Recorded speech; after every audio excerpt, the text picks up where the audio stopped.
बातमी कोल्हापुरातली आहे। वंतारा सीईओ आणि नांदणी मठाधिपतींची बैठक पार पडलेली असून कोल्हापुरात माधुरीसाठी घर बनवू शकतो असं वंताराच्या सीईओंनी सांगितल्याचं समजतंय।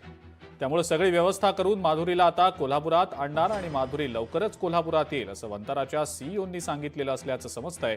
आम्ही केवळ कोर्टाच्या आदेशानुसार काम करत असून माधुरीला परत आणण्यासाठी कोर्टाला पत्र लिहू असं सुद्धा सांगितलं गेलंय।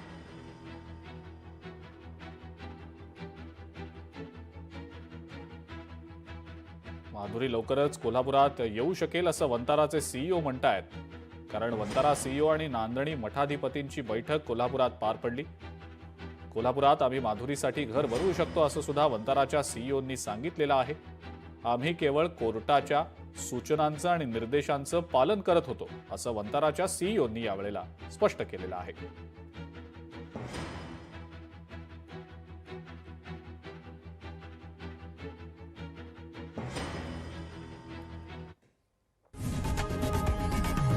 लोकशाही मराठी ऐका, पहा, जागरूक रहा।